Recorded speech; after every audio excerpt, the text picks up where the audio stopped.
चलिए तो इस मामले को लेकर विनोद तावड़े ने क्या कुछ सफाई में कहा, पहले वो सुनिए फिर आगे बढ़ते हैं।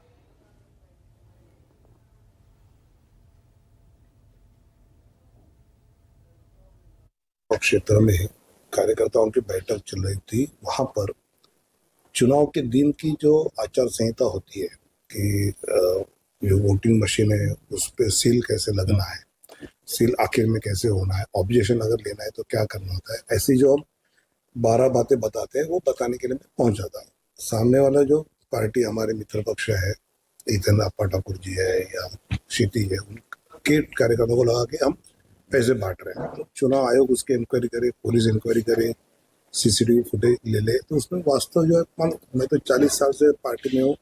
अप्पा ठाकुर मुझे जानते हैं, क्षितिज मुझे जानते हैं, सब पार्टी जानती है।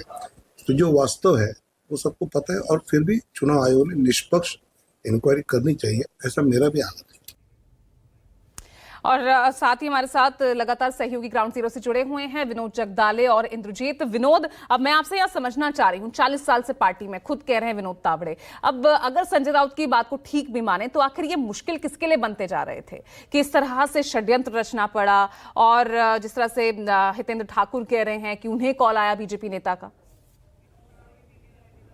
मैं आ रही हूं विनोद तावड़े भी प्रेस कॉन्फ्रेंस कर रहे हैं, एक बार देख लेते हैं क्या कह रहे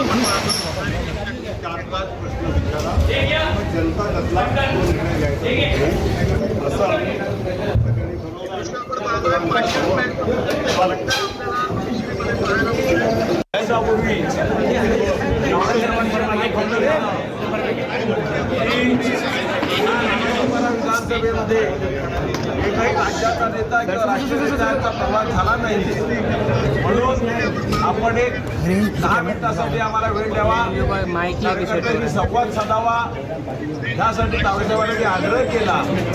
त्यामुळे तावडेसाहेब त्यांनी कार्यकर्त्यांशी संवाद साधला। कुठल्याही प्रकारे काही विरोधांना मतदाराशी संपर्क करा, मतदारांना आग्रह करा, मतदानाचा टक्का वाढला पाहिजे।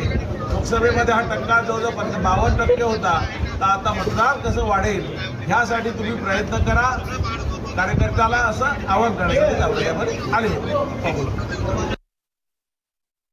तो प्रेस कॉन्फ्रेंस की आपको ये तस्वीरें दिखा रहे थे विनोद जगदाले हमारे साथ बने। विनोद, अगर आप कुछ समझ पा रहे, कुछ समझ में आया हो, अगर आपको इस पीसी के थ्रू क्या कुछ कहा तो थोड़ा सा आप पहले बताइए और फिर सवाल का जवाब भी दीजिएगा कि तावड़े आखिर अपनी ही पार्टी में किसके लिए मुश्किल बनते जा रहे थे। विनोद, देखिए, अभी जो व्यक्ति बात कर रहा था वो ये बात कर रहा था कि लोकसभा में यहाँ पर 52% वोटिंग हुई थी, तो वोटिंग को कैसे बढ़ाया जाए, कार्यकर्ताओं का मनोबल कैसे बढ़ाया जाए, किस तरीके से वोटर्स को जल्दी से जल्दी वोट के लिए लेके जाया जाए, इसके बारे में विनोद तावड़े यहाँ पर बताने के लिए पहुंचे थे। इस बारे में यह व्यक्ति वहां पर बात कर रहा था। रहा आपका दूसरा सवाल, आपने सवाल पूछा है कि आखिरकार तावड़े किसकी मुश्किल बने हुए हैं। जाहिर सी बात है, महाराष्ट्र में विनोद तावड़े और देवेंद्र फडणवीस के बीच का संघर्ष ये सभी को पता है। विनोद तावड़े 2014 से 19 तक मुंबई के बोरिवली से वहां से विधायक थे, राज्य में कैबिनेट के मंत्री भी थे। 19 में एकाएक उनका टिकट काट दिया जाता है और बाद में उन्हें 1 साल के बाद उनका पुनर्वसन दिल्ली किया जाता है। फिर उन्हें बाद में कई जिम्मेदारियां मिलती है, बाद में वो उसे बखूबी निभाते हैं। अब वो चुनाव में यहाँ पर आए हैं।